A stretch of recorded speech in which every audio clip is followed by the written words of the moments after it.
Ini masih belajar tim. Ya, sama ini juga baru apa ya, sebelum Lebaran itu. Jadi Zoom diganti sama Teams. Kita juga masih belajar-belajar.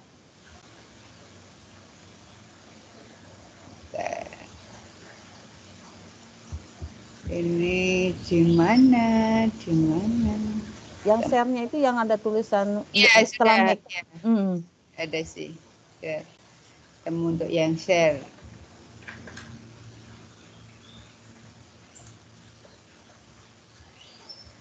Jadi memang kita harus belajar berbagai macam platform ya. Iya. Kalau dulu anaknya sih pakai ini ya, pakai tim, cuman kan bukan sebagai yang menggunakan, cuma mendengarkan. Oh iya iya. Saya pertama kali kenal Teams dari UT. Ah, iya. Iya itu sih benar sekedar mendengarkan. Iya kan hanya mendengarkan aja, nggak yang apa nge-share gitu.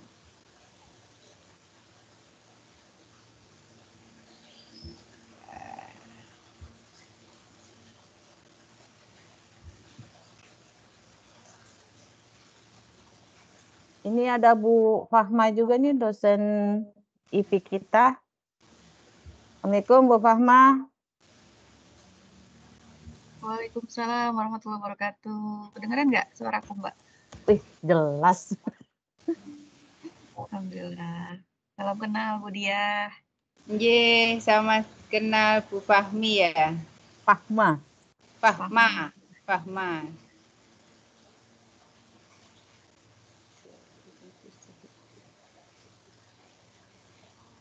Ini beliau yang pertama kali mengenalkan saya khususnya tentang bagaimana sih mengadain acara dosen tamu. Oke. Ntar saya coba share ini. Include zone. Oke. Terus gimana ini share-nya? Share-nya, nah ada Bisa ya? enggak? Enggak. Yang ini, oh. PPT-nya Dibuka dulu materinya, seperti Zoom juga. Udah. Nah pilih ada salah satu. Sip. Nah, Sip. belum kelihatan. Bentar. Gimana?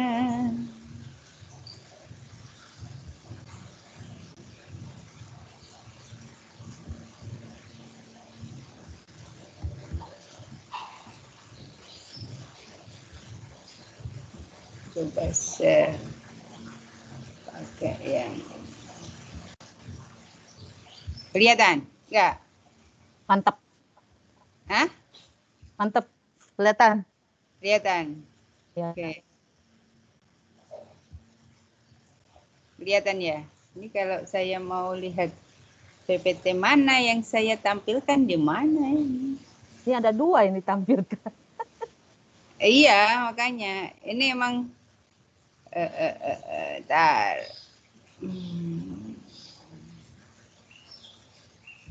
Belajar ini.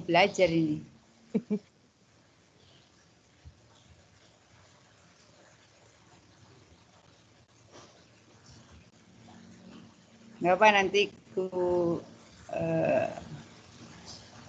coba.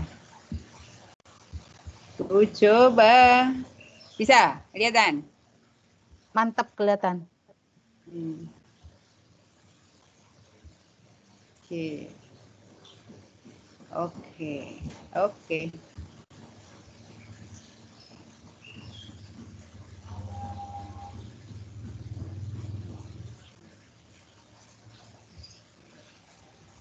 Bentar saya WA dulu Bu.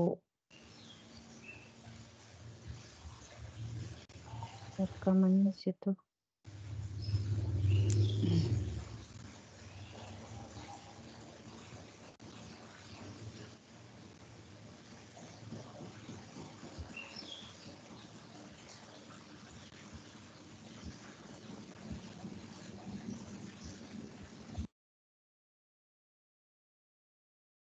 Najwa, budayanya udah siap mungkin ya?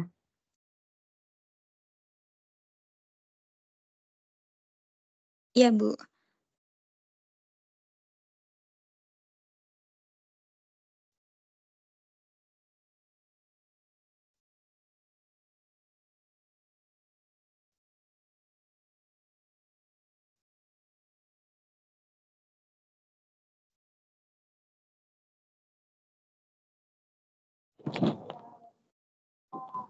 Baik.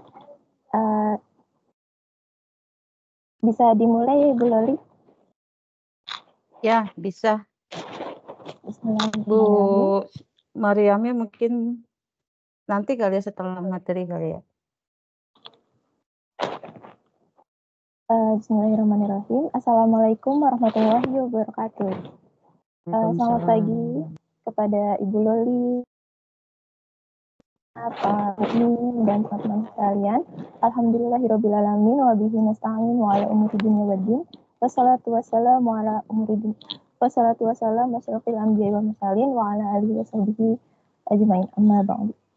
Yang terhormat kepada Ibu Siti Mariam selaku SAG SSM HUM selaku Kaprodi Ilmu Perpustakaan UIN Syarif Hidayatullah Jakarta. Yang terhormat Ibu Diah Puspita Sri Rahayu Eskom MHUM selaku narasumber kita pada acara kuliah tamu pada pagi hari ini. Yang terhormat Bapak Mukmin Suprayogi MSI selaku dosen pengampu mata kuliah Manajemen Lembaga Arsip. Lalu juga yang terhormat Ibu Lolita Sari selaku dosen pengampu mata kuliah Manajemen Lembaga Arsip serta teman-teman mahasiswa yang berbahagia. Alhamdulillah, puji syukur kita panjatkan kehadirat Allah Subhanahu wa Ta'ala karena berkat rahmatnya kita dapat berkumpul pada pagi hari ini melalui Microsoft Teams dalam acara kuliah dosen tamu mata kuliah Manajemen Lembaga Arsip bersama dengan Ibu Diah Puspita Sri Rahayu Eskom MHUM dengan topik Standar Penilaian Lembaga Arsip.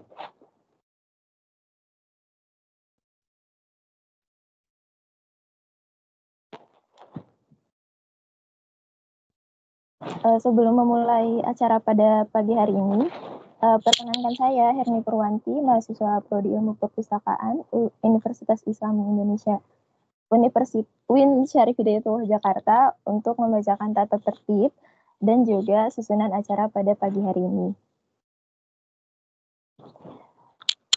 Untuk tata tertibnya yaitu peserta hadir di ruang Teams paling lambat 10 menit sebelum acara dimulai. Semua peserta mempersiapkan tempat dan diri masing-masing untuk on cam dan off mic selama acara berlangsung. Peserta diperkenankan untuk on mic jika ingin bertanya pada saat sesi tanya jawab atau bisa melalui chat jika tidak memungkinkan untuk on mic. Semoga tata tertib tersebut dapat dipahami dan dipatuhi oleh peserta selama acara berlangsung. Adapun susunan acara kuliah tamu pada pagi hari ini yaitu yang pertama pembukaan, yang kedua pembacaan doa, yang ketiga sambutan-sambutan, yang keempat pemaparan materi, yang kelima sesi foto bersama, dan yang terakhir penutup. Acara yang pertama yaitu pembukaan. Marilah kita bersama-sama membuka dengan membaca basmalah. Bismillahirrahmanirrahim. Sebelum memulai acara pada pagi hari ini, alangkah baiknya kita berdoa bersama demi kelancaran dan keberkahan acara hari ini. Berdoa dengan keyakinan masing-masing, berdoa dimulai.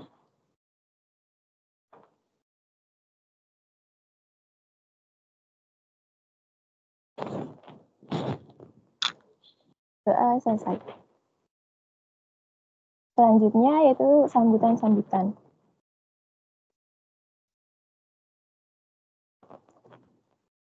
Sambutan yang pertama yaitu oleh Kaprodi Ilmu Perpustakaan kepada Ibu Siti Mariam SAG SSM HUM.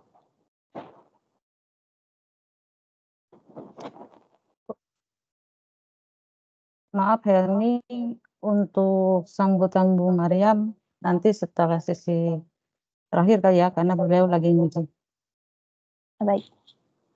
Kalau begitu, sambutan yang selanjutnya oleh Ibu Lolita Sari SAG MSI selaku dosen pengampu mata kuliah manajemen lembaga arsip. Kami persilahkan Ibu.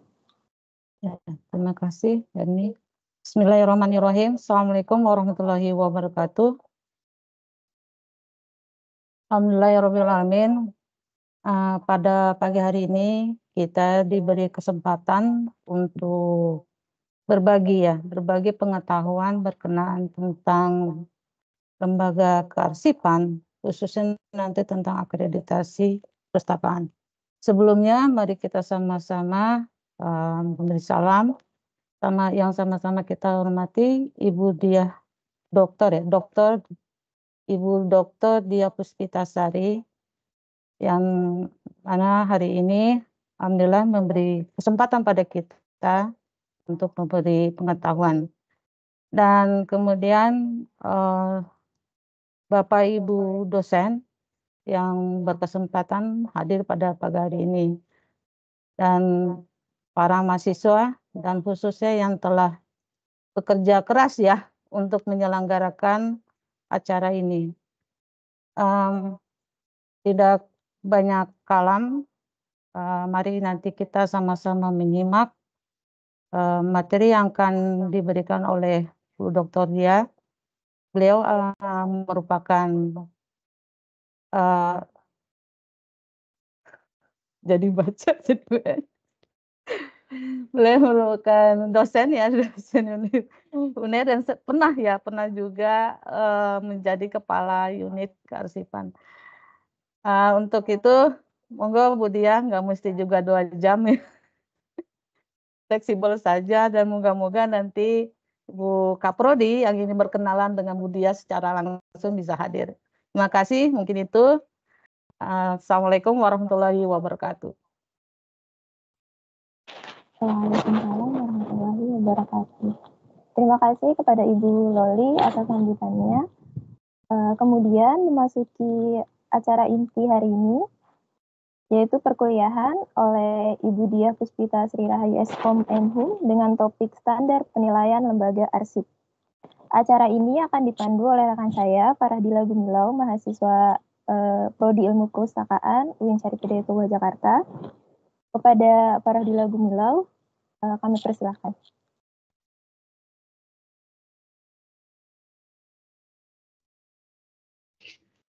Baik, terima kasih kepada Herni selaku MC. Baik, perkenalkan sebelumnya, Assalamualaikum warahmatullahi wabarakatuh. Saya Faradila Gumilau. Kali ini saya akan memandu jalannya acara kuliah tamu pada hari ini sebagai moderator. Baik, sebelumnya saya akan membacakan CV dari narasumber kita pada pagi kali ini. Boleh minta bantuannya kepada operator.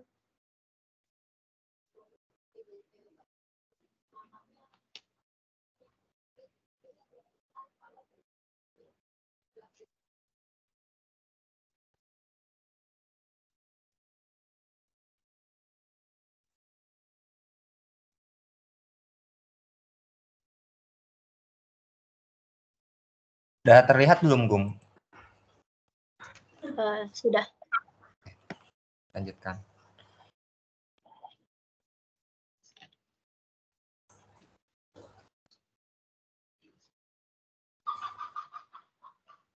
Oke.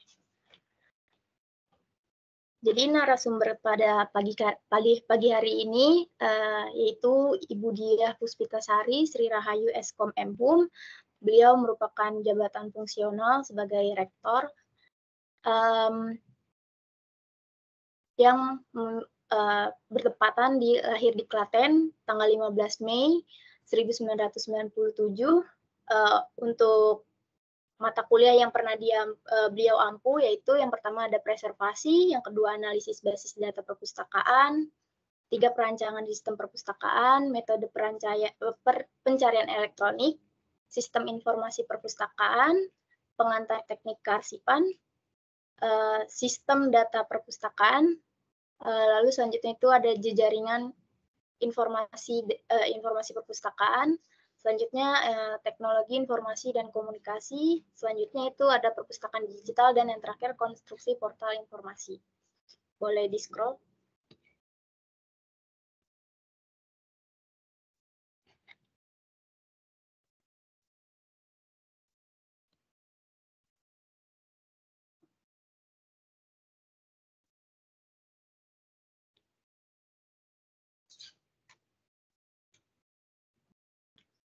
Vin, scroll ke bawah, Vin. Lagi ke riwayat pendidikan.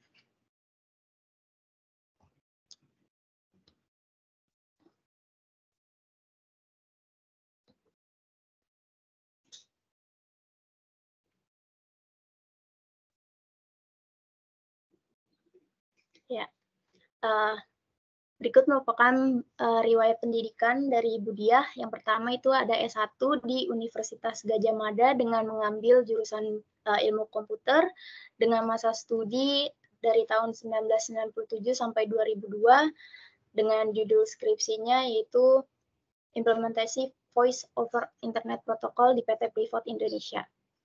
Selanjutnya, beliau melakukan S2 di Universitas Indonesia dengan mengambil jurusan perpustakaan dan kearsipan dengan masa studi dari tahun 2009 hingga 2011 dengan judul tesisnya implementasi peran manajer rekod di FTUI. Selanjutnya, narasumber kita ini juga memiliki pengalaman penelitian. Dibuktikan pada tahun 2012 ini beliau juga memiliki melakukan penelitian sebagai berikut. Yang pertama itu ada the program study of D3 Library Technican Curriculum Development Timeline, dan 2013 itu juga pernah beliau meneliti analisis bibliometrika pada hasil penelitian kesehatan Universitas Airlangga. Selanjutnya di 2014 beliau pernah meneliti analisa pendidikan literasi informasi pada mahasiswa Universitas Airlangga Surabaya. Di 2016 pernah meneliti personal information management untuk long term personal digital preservation, dan di 2017 beliau pernah meneliti implementasi peran perpustakaan dalam mendukung World Class University, dan terakhir di 2018 itu beliau pernah melakukan penelitian terkait evaluasi layanan referensi virtual pada perpustakaan perguruan tinggi dalam mendukung research university. Selanjutnya, Bu Diah juga pernah melakukan publikasi artikel yaitu pada tahun 2012 dengan judul artikel studi deskriptif tentang kerjasama perpustakaan perguruan tinggi negeri di Surabaya. Lalu di tahun 2015 pernah melakukan publikasi artikel ilmiah terkait dengan judul evaluasi penggunaan perpustakaan digital di Universitas Airlangga. Di tahun 2016 juga pernah publikasi tentang pengelolaan rekor di Fakultas Teknik Universitas Indonesia, dan masih banyak lagi yang bisa kalian lihat pada layar.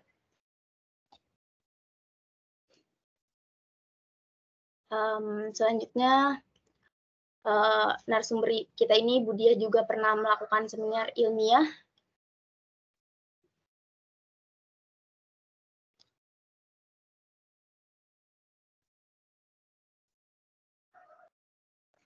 mulai dari tahun 2012 hingga di 2018.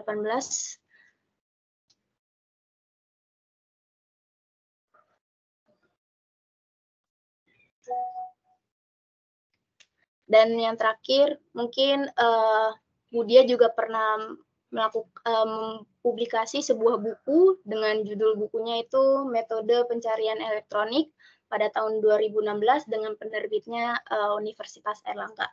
Mungkin itu saja pembacaan CV dari narasumber kita pada pagi hari ini. Selanjutnya, saya persilahkan kepada narasumber kita untuk mempersingkat waktu juga untuk menyampaikan materi inti terkait dengan standar penilaian lembaga arsip. Kepada Ibu Diah, saya persilakan. Oke, terima kasih untuk kesempatannya. Terima kasih kepada Bu Loli. Ya, ini teman waktu saya S2 ya, dan ada Bu Rahma dan nanti ada menyusul Bu Kaprodi. Terima kasih untuk kesempatannya dan terima kasih untuk Mbak Farah untuk menjadi moderator saya. Nggih. Jadi mohon maaf, CV yang saya berikan ternyata CV yang tidak update ya. Jadi salah satunya adalah kalau untuk publikasi ya ini nanti bisa di googling sendiri ya. Ada beberapa yang mungkin terlewat tidak saya berikan. Nah, termasuk alhamdulillah saya sudah menyelesaikan pendidikan S3 ya. Jadi sama seperti Bu Dr. Lolita Sari. Susah manggil dokter itu ternyata ya, Bu Loli ya. Oke. Ini suara saya terdengar jelas, nggih? Jelas, Bu. Jelas. Ya, oke. Ini saya izin untuk share screen. Oke. Ini apakah sudah kelihatan? Terlihat. Oke, siap. Ya, ini jadi ada sedikit miskomunikasi ya. Maksudnya bukan miss, saya yang kelewatan. Jadi saya kira terkait dengan penilaian pengawasan terkait dengan arsip, ternyata lembaganya. Jadi ini saya coba untuk memberikan seperti apa yang dilakukan atau seperti apa yang biasanya kita lakukan. Jadi sebelumnya saya di tahun 2014 sampai dengan 2019 itu saya menjadi salah satu staf menjadi kepala unit kearsipan yang ada di Universitas Airlangga. Jadi mudah-mudahan nanti kita share pengalaman dan itu bisa memberikan tambahan gambaran ya mahasiswa terkait lembaga informasi atau lembaga kearsipan itu seperti apa. Nah ini nanti saya mencoba untuk memberikan share pengetahuan ya, karena ini kita diskusi ya. Jadi termasuk di sini nanti konsep dan ruang lingkup lembaga kearsipan itu seperti apa, dan tidak akan luput dari yang namanya manajemen dan fungsi manajemen. Nah nanti ada salah satunya fungsi manajemen itu ada controlling ya.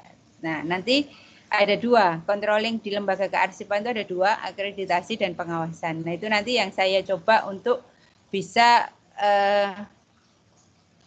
berbagi ilmu dengan mahasiswa UIN ya.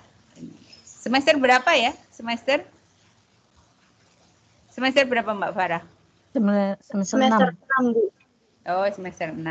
Siap. Berarti tengah-tengah ya, tengah-tengah. Ya, tengah-tengah. Nah, ini adalah lembaga kearsipan. Jadi kalau nanti kita baca di undang-undang ya, kita baca di undang-undang ini.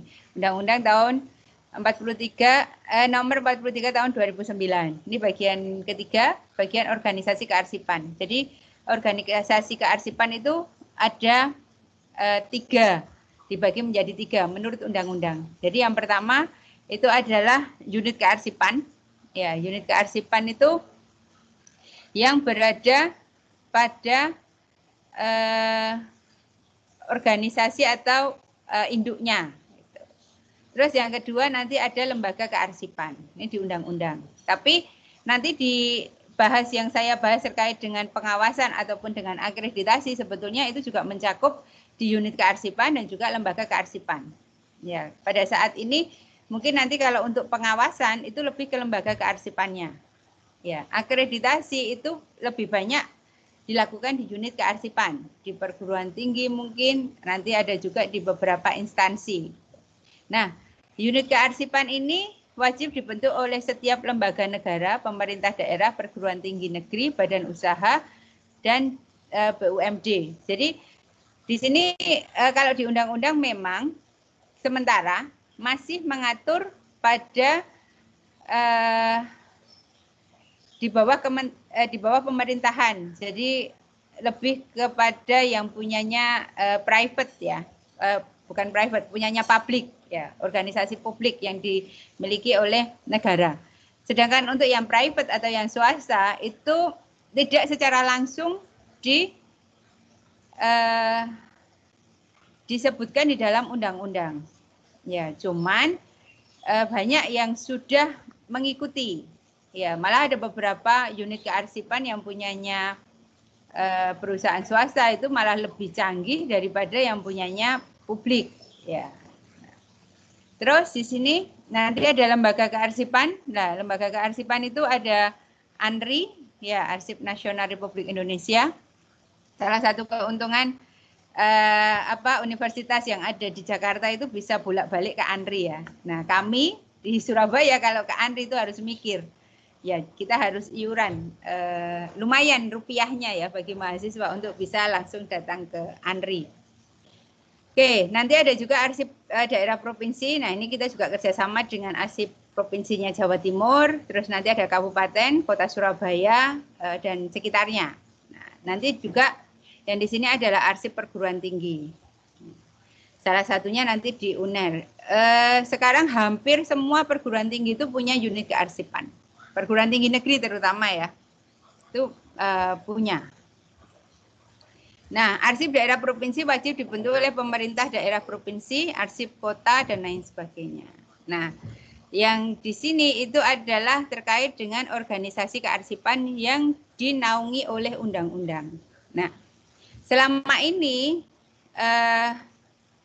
yang dilakukan oleh lembaga atau organisasi kearsipan itu biasanya tanpa ada pengawasan, ya, pokoknya jalan gitu dulu. Karena memang di kearsipan ini menjadi hal yang masih belum menjadi urgent, ya, masih menjadi urgent karena sebetulnya ini menjadi salahnya kita juga sebetulnya ya. Kenapa tidak menjadi urgent? Karena selama ini dokumen yang diminta oleh pimpinan itu kita sediakan, ya, kita sediakan sehingga tanpa ada unit kearsipan atau lembaga kearsipan ternyata arsipnya juga ada. Gitu.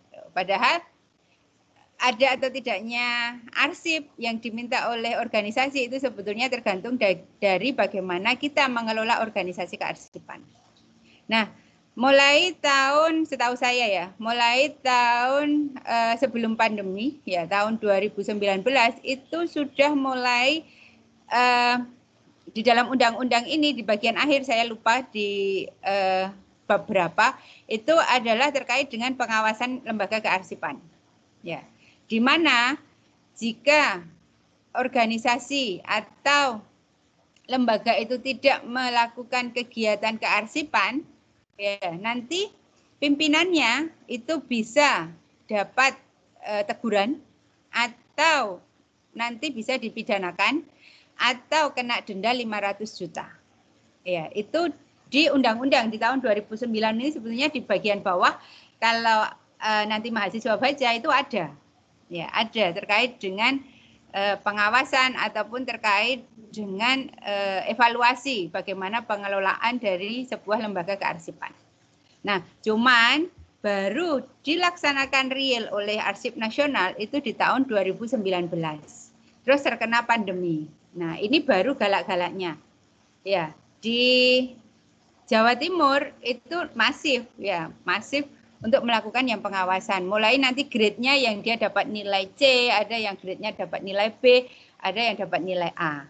Ya, di Jawa Timur secara nasional itu kualitasnya terkait dengan pengawasan itu masih sedang. Jadi masih belum yang high sekali. Nah, ini yang nanti perlu ditingkatkan dan ini yang perlu kita pelajari. Sebetulnya pengawasan atau nanti akreditasi itu apa sih yang dilihat?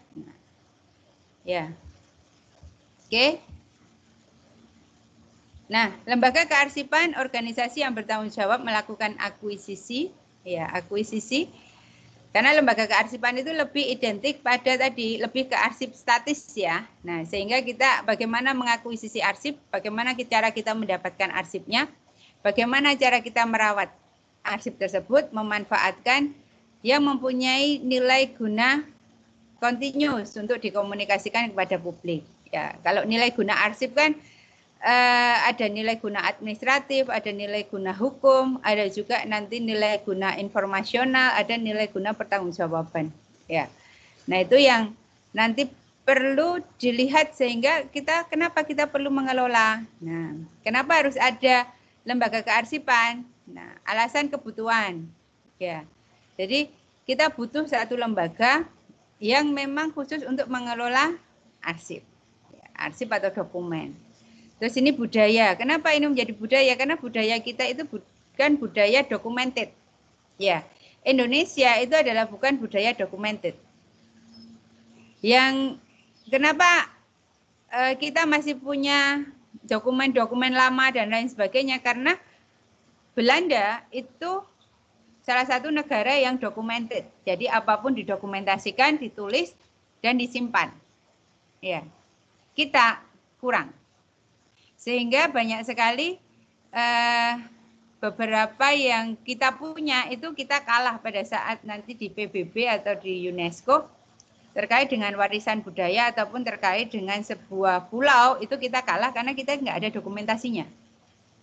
Ya, jadi di Arsip Nasional saat ini juga sedang berjuang untuk mempertahankan salah satu pulau terluar. Nah, itu bagaimana caranya? Ya biasanya dokumentasi. Yang kedua adalah nanti ditanyain orang-orang di sekitarnya.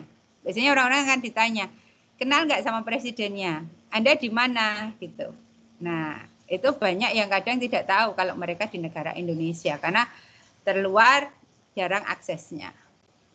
Terus nanti ada untuk kepentingan personal, ya individu. Jadi kita perlu mengarsipkan arsip individu kita. Alasan resmi, kenapa alasan resmi? Karena tertuang di dalam undang-undang. Ya, jadi kalau nanti di undang-undang sudah ada dan nanti di bawahnya itu tidak melaksanakan tadi pasal bagian akhir itu akan diberlakukan. Ya, diberlakukannya adalah yaitu bisa dipidana atau denda 500 juta. Atau nanti dapat teguran. Nah, kalau sudah dapat teguran biasanya jabatannya itu akan diturunkan satu tingkat. Ya, misalkan saya ini juga belum update, saya juga sudah lektor kepala, alhamdulillah. Nanti bisa turun menjadi lektor jika ketahuan atau terbukti saya tidak melakukan atau mengelola kearsipan di lembaga saya. Jadi misalkan saya bekerja di unit kearsipan, nah saya tidak menjalankan amanah itu. Nah itu bisa. Dan itu memang tertuang di undang-undang. Nah ini tata ruang lembaga kearsipan. Nanti ada bagian administratif, ya ruang dokumen penimbunan arsip sementara. Biasanya kalau kita akuisisi, nah kita perlu satu ruangan untuk sebelum nanti kita kelola ruang penerimaan pengiriman arsip, ruang produksi mikrografik dan audiovisual yang bentuknya adalah digital. Nanti ada ruang layanan publik, karena arsip-arsip yang sifatnya nanti beberapa yang sudah statis itu biasanya open untuk publik. Ya, kecuali dengan kriteria tertentu baru bisa dibuka 15 tahun, 30 tahun, dan lain sebagainya. Tapi ini ada untuk layanan publik, ya, karena beberapa arsip memang disediakan bisa diakses. Terus ada area tempat untuk memproses arsip, ya. Jadi memproses arsip itu mulai dari kita akuisisi, nanti kita ngasih labeling, kita pemilahan, kita pemberkasan sampai dengan siap untuk dilayankan. Oke. Nah, ini organisasi kearsipan atau lembaga kearsipan tidak akan lepas dari yang namanya fungsi manajemen. Ya, mulai dari planning, menentukan sasaran yang ingin dicapai. Jadi planning atau perencanaan. Jadi organisasi atau lembaga kearsipan perlu membuat perencanaan. Apa yang harus saya lakukan? Kalau misalkan nanti saya bagian akuisisi, bagaimana cara saya mendapatkan arsipnya? Kalau nanti arsip sudah didapatkan, perencanaannya seperti apa? Mau diapakan? Ya, seterusnya dan seterusnya. Nanti habis itu organizing. Ya, termasuk penempatan orangnya. Ya, mengelompokkan aktivitas, struktur organisasi. Nah, ya, ini termasuk di staffing juga nanti. Jabatan dalam organisasi, identifikasi kebutuhan, rekrut, memilih, promosi, dan lain sebagainya. Ini adalah fungsi manajemen. Termasuk nanti directing, ya memimpin, mengawasi orang yang di bawahnya. Terus ada juga yang bagian akhirnya itu adalah controlling. Jadi setiap lembaga informasi itu pasti ada yang namanya planning, perencanaan. Nah, apakah rencana itu berjalan sesuai dengan yang diharapkan atau yang sudah ditetapkan, itu perlu adanya evaluasi atau controlling. Ya, nah ini adalah controlling. Upaya sistematis untuk menetapkan standar. Apakah sudah sesuai dengan sasaran perencanaan awal? Ya, termasuk merancang sistem umpan balik informasi. Nah, tadi kan ada ruang publik. Nah, itu bisa aja kita kasih pesan dan kesan. Ya, membandingkan prestasi sesungguhnya yang ada saat ini dengan yang standar dan lain sebagainya. Nah, ini adalah salah satu fungsi dari manajemen. Nah, di sini nanti ada controlling dalam lembaga kearsipan. Ya, dalam lembaga kearsipan dia pasti sudah melakukan banyak hal. Tapi apakah sudah sesuai standar? Ya, apakah sudah sesuai dengan perencanaan awal? Nah, itu kita perlu ada yang namanya dua hal di sini, ada akreditasi dan juga nanti ada pengawasan. Ya, nanti satu-satu akan kita bahas. Akreditasi itu ya sama dengan akreditasi di prodi atau di universitas ya. Jadi saat ini untuk menentukan level standar sebuah unit kearsipan atau lembaga kearsipan itu masuk kemana. Nah itu ada yang nanti namanya akreditasi. Nah nanti ada juga yang pengawasan arsip. Nah ini ada auditor eksternal atau pengawas eksternal, bisa dari internal juga atau dari eksternal juga untuk mengawasi bagaimana pengelolaan arsip yang sudah dilakukan di lembaga kearsipan. Apakah sudah sesuai dengan standarnya, apakah sudah dilakukan step by step-nya, atau ya pokoknya ditumpuk ada selesai. Nah, itu yang perlu dilakukan oleh lembaga kearsipan. Ya. Jadi dua hal ini digunakan untuk apa? Untuk bisa menjamin bahwa pengelolaan arsip atau arsip yang mereka kelola itu sudah sesuai standar. Ya. Untuk bisa menunjukkan bahwa mereka sudah bekerja dengan benar dalam pengelolaan arsipnya. Nah, ini adalah akreditasi, ya, kegiatan penilaian mutu dan kelayakan terhadap lembaga kearsipan, unit kearsipan, lembaga penyelenggara jasa kearsipan, serta lembaga penyelenggara pendidikan dan pelatihan kearsipan. Akreditasi kearsipan ini di bawah naungan Arsip Nasional. Ya, jadi ada unit sendiri terkait dengan akreditasi kearsipan. Kalau akreditasi perguruan tinggi itu nanti ada di BAN-PT, Badan Akreditasi Nasional. Cuman kalau di lembaga kearsipan itu di bawahnya Arsip Nasional. Ya, nanti mahasiswa, adik-adik bisa searching di googling ya, atau ke websitenya ANRI. Di websitenya ANRI itu ada detail terkait dengan akreditasi kearsipan. Ya, jadi di sini yang dinilai itu adalah penilaian mutu, ya, kualitas. Jadi tidak hanya oh sudah ada, misalkan di sini ada unit kearsipan ada, nah tapi bagaimana mutunya? Nah itu yang dinilai. Jadi tidak hanya oh ini ada loh gitu. Ada enggak ini ruang publiknya? Ada. Nah bagaimana layanan ruang publiknya? Apakah dokumennya itu sudah terawat dengan baik? Apakah arsip statisnya itu bisa bertahan sampai 100 tahun? Nah, itu mutunya, kelayakan terhadap lembaga kearsipan. Nah, termasuk unit kearsipan. Ya, kalau lembaga tadi yang ANRI gitu-gitu ya. Unit kearsipan kalau di lebih kecil itu adalah unit penciptanya. Ya, nanti kalau di perguruan tinggi unit bagian kemahasiswaan, terus bagian akademik. Nah, ini kan unit kecil-kecilnya ya, atau bagian tata usaha. Itu juga perlu adanya akreditasi atau untuk penilaian mutu. Nah, termasuk di sini lembaga penyelenggara jasa kearsipan. Ya, ini beberapa perusahaan yang dia bekerja atau khususnya adalah mengelola arsip. Ya. Jadi ada perusahaan yang dia bidang usahanya adalah pengelolaan arsip. Ya, yang di Jawa Timur yang sudah punya sertifikat akreditasi itu hanya 2 di Jawa Timur, seluruh Jawa Timur. Yang lembaga penyelenggara jasa kearsipan yang sudah punya sertifikat akreditasi dari ANRI itu baru 2. Ya, yang lainnya banyak. Maksudnya lembaga penyelenggara itu banyak. Di Surabaya itu kemarin ada sekitar 10-an. Nah, ternyata arsip itu menjadi vital ya. Ternyata banyak perusahaan yang memang dia mengkhususkan diri untuk pengelolaan arsip. Ya, jadi dinas-dinas itu banyak menggunakan perusahaan atau pihak ketiga untuk mengelola arsipnya. Ya, mulai dari menata arsip yang tumpukan itu sampai dia tertata di rak-rak ini, termasuk digitalisasi.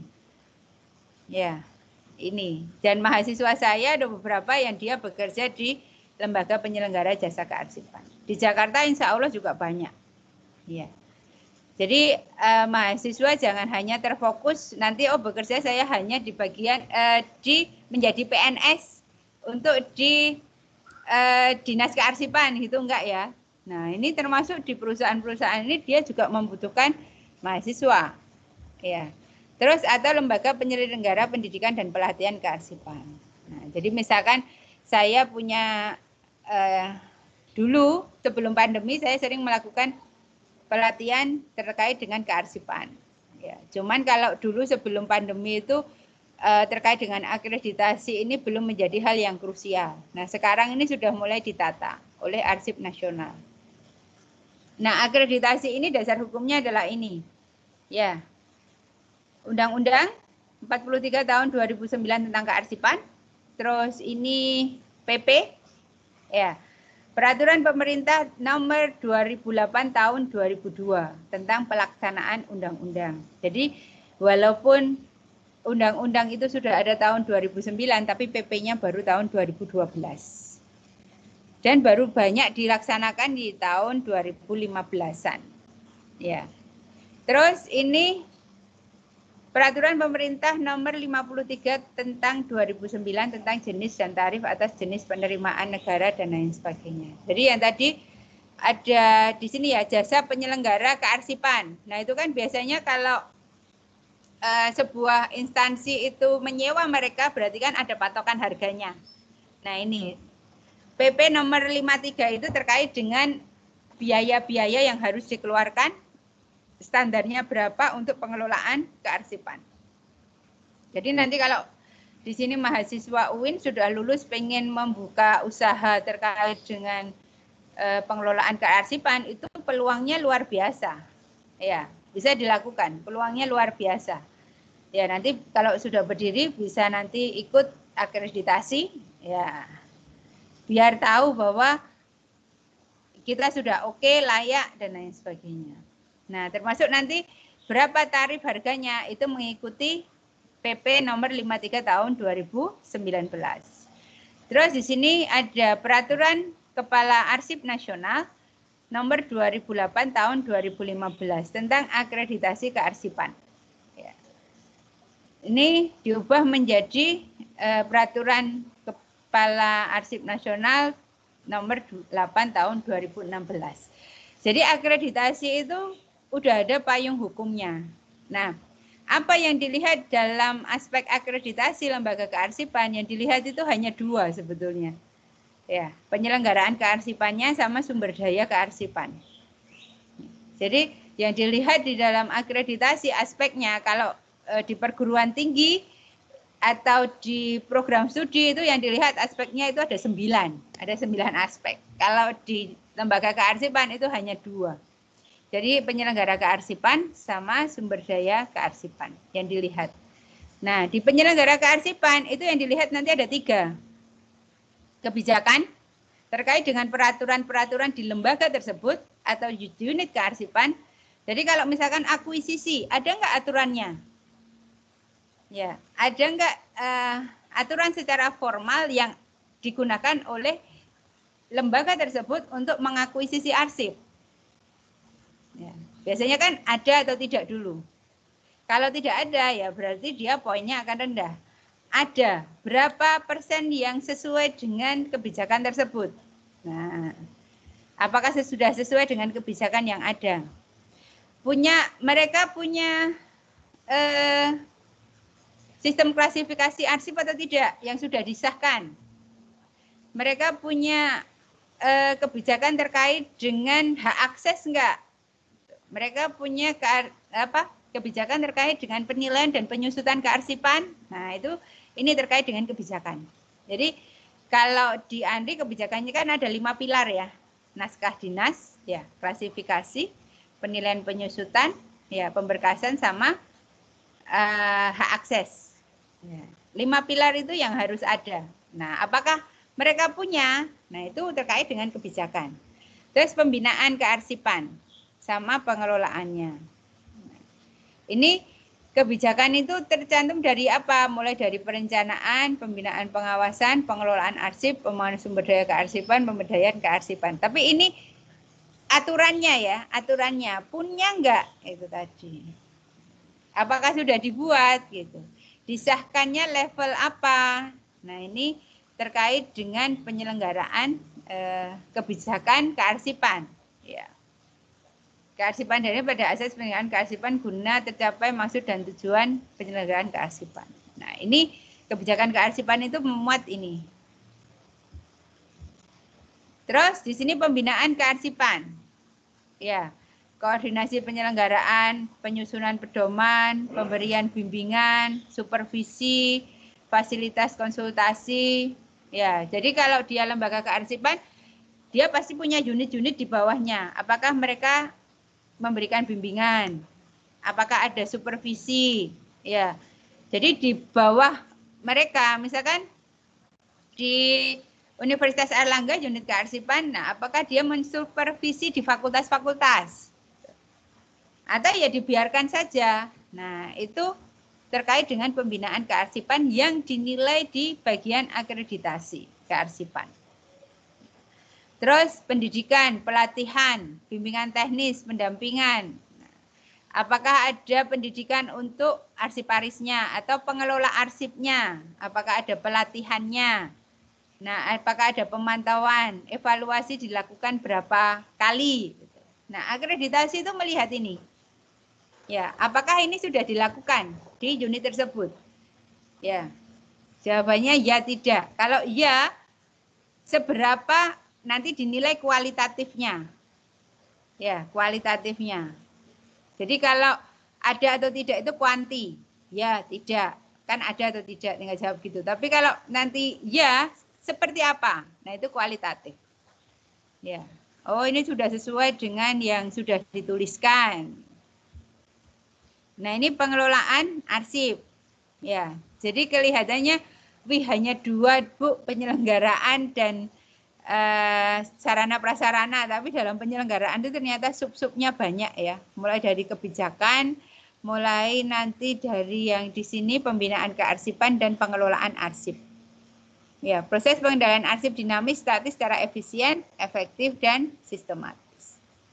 Pengelolaan arsip dinamis, ya kan arsip dibagi menjadi 2, masih ingat ya, dinamis dan statis. Nah, bagaimana pengelolaan arsip dinamisnya? Mulai dari penciptaan arsip, berarti kan nanti ada tata naskah dinas. Ya, kebijakan ke atas. Ada nggak kebijakan terkait dengan penciptaan arsip? Nah, siapa yang boleh tanda tangan? Itu awal sekali tuh pengelolaan arsip dinamis. Ya, nanti kalau sudah distribusi, bagaimana cara mendistribusikannya? Ada nggak kartu monitoring? Jadi ini sudah sampai mana? Kelihatan atau tidak? Kalau sudah selesai pemberkasan, pemberkasannya seperti apa? Ditaruh di mana? Ya, termasuk nanti pengelolaan arsip statis. Penilaian dan penyusutan arsip. Ya, di sini. Apakah sudah ada pedoman terkait dengan penilaian dan penyusutan arsip? Dilakukan atau tidak? Di banyak organisasi itu kadang ya kita punya pedoman penilaian dan penyusutan, tapi dilakukan atau tidak. Nah, itu kan yang perlu digali, perlu ditanyakan pada saat akreditasi, visitasi, sehingga nanti kelihatan, oh iya, dokumennya mana, buktinya mana. Ya. Jadi akreditasi ini di lembaga kearsipan ya sama dengan yang lainnya, itu based on bukti, dokumennya harus ada. Ya, apalagi lembaga kearsipan. Jadi dia harus siap well prepare terkait dengan dokumennya. Terus ini yang sub yang keduanya yang dilihat. Tadi yang penyelenggaraan tadi ada 3 ya. Jadi ada kebijakan, ada pembinaan sama pengelolaan. Nah, sumber daya kearsipan itu yang dilihat ada 3.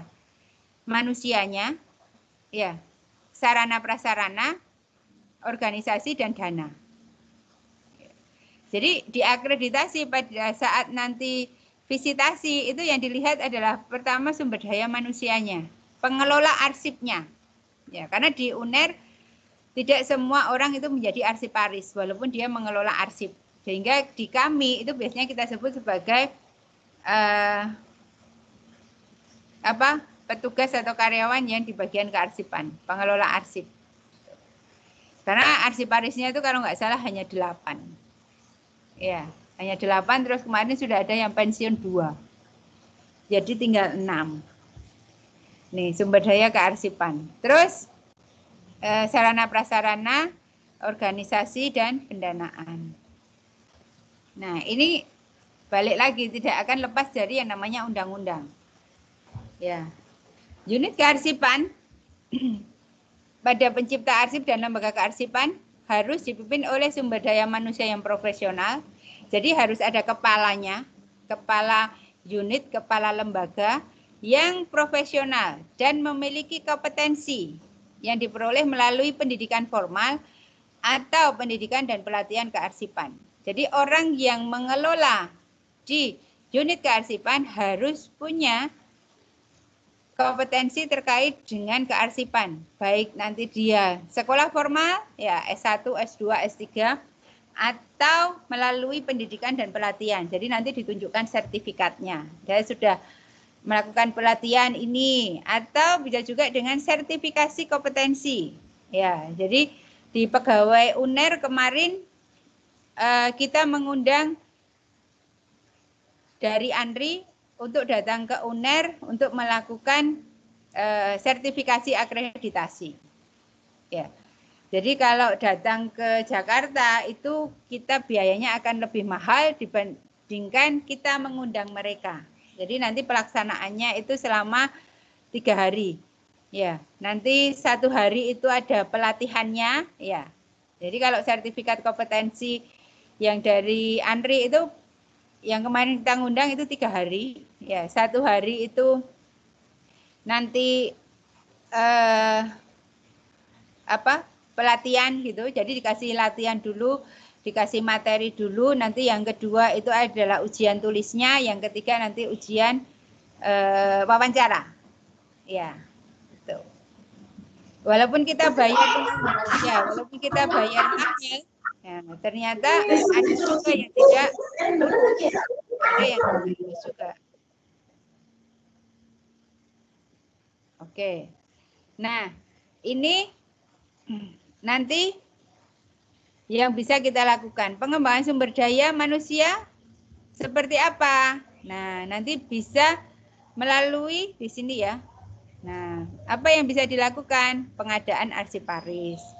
Punya enggak mereka arsiparis? Ya, atau hanya pengelola arsip tapi belum difungsionalkan. Ya, kita ini kan bicara di ranahnya adalah pemerintahan ya. Nah, pemerintahan identik dengan PNS. Nah, biasanya ya kalau mereka diterima, mereka sudah jadi arsiparis atau belum. Kalau di private atau swasta ya arsiparis ini siapapun yang mengelola arsip ya kita bisa sebut sebagai arsiparis. Terus bisa juga dengan pengembangan kompetensi keprofesionalan arsiparis, penyelenggaraan, pengaturan, serta pengawasan pendidikan pelatihan. Peran dan kedudukan hukum arsiparis, jaminan kesehatan, tunjangan profesi, dan lain sebagainya. Ya, jadi ini sudah tertuang di dalam undang-undang. Nanti lebih lanjutnya, nah setiap lembaga itu dia biasanya nanti kalau ada kompetensi dan lain sebagainya, ada aturan tambahan dari peraturan pemerintah. Nah, ini yang tadi terkait dengan sumber daya manusianya. Jadi sumber daya manusia itu kalau misalkan di lembaga tersebut dia bukan background dari kearsipan seperti apa? Oh, dia bukan lulusan arsiparis nih. Tapi kalau dia ada pelatihan pendidikan terkait dengan kearsipan, itu masih bisa diakui. Ya, karena yang perguruan tinggi yang real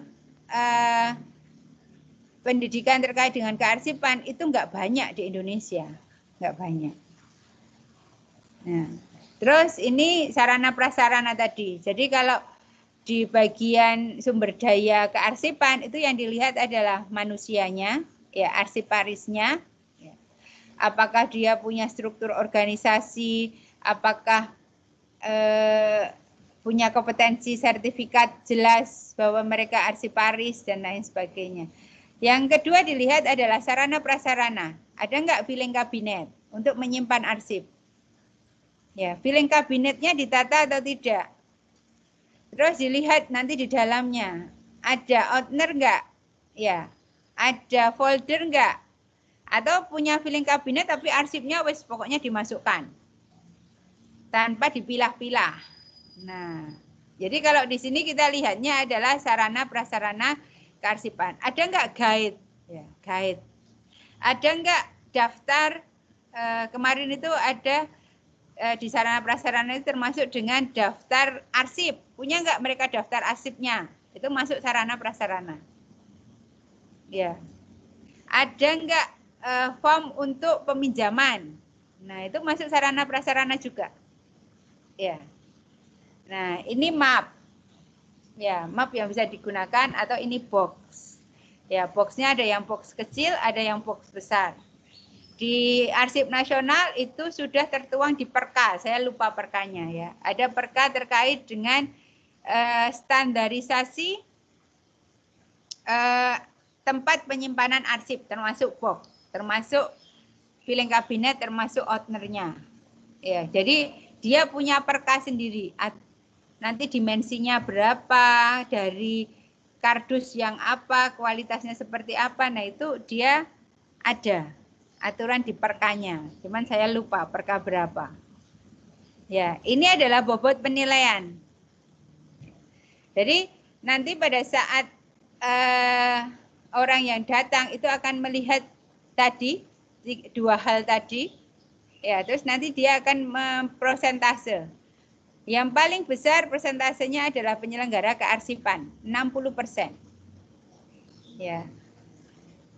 Terus sumber daya kearsipan, 40%.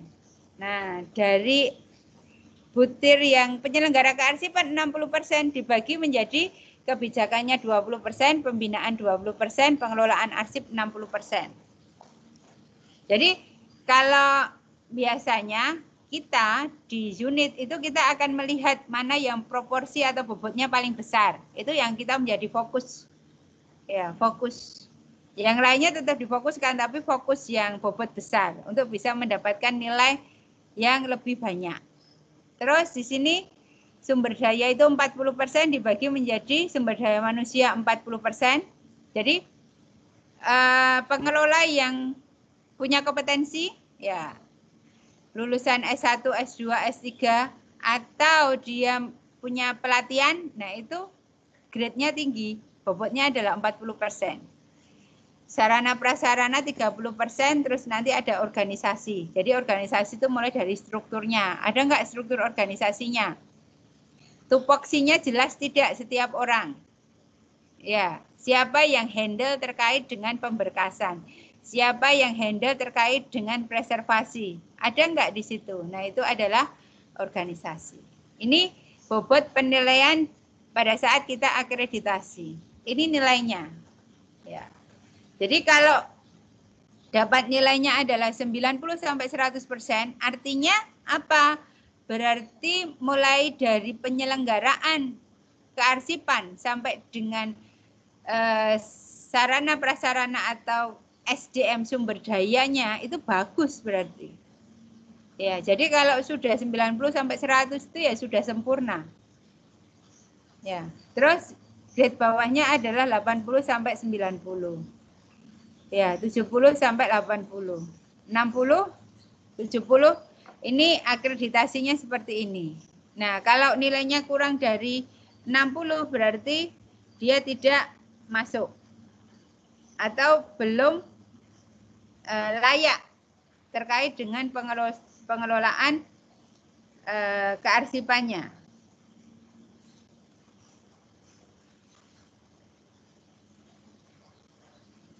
UNER kemarin juga kita melakukan akreditasi. Ya. Jadi tahun 2023. Ya, ini kita masuk di nilai AA istimewa UNER, penyanyi UNER. Ya. Itu kita mendapatkan nilai maksimal di sana. Nah, ini tadi yang terkait dengan pengawasan. Nah, terus di sini itu kita akan bahas terkait dengan tadi yang akreditasi ya. Nah, yang ini terkait dengan pengawasan kearsipan, pengawasan arsip. Ini juga tertuang di dalam Undang-Undang nomor 43 tahun 2009. Proses kegiatan dalam menilai kesesuaian prinsip, kaidah, dan standar kearsipan dalam penyelenggaraan kearsipan. Jadi hampir sama, ya sama dengan akreditasi ya. Jadi ini nanti ada juga pengawasan arsip seperti ini. Ya. Nah ini ada aturannya, Undang-Undang PP 28, Peraturan Kepala Arsip Nasional, ya. Nomor 38 tahun 2015 tentang pedoman pengawasan kearsipan. Tahun 2018 tentang instrumen audit kearsipan. Ya. Jadi kalau di sini nanti kita bisa ada instrumennya. Ya. Apa saja yang dilihat?